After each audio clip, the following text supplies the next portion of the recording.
கனவுகளில் வாழ்ந்த நாளை கண்ணெதிரே பார்க்கிறேன்.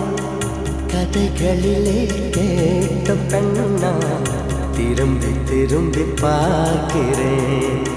அங்கும் எங்கும் போகும் கால்கள் அசைய மறுத்த வேண்டது.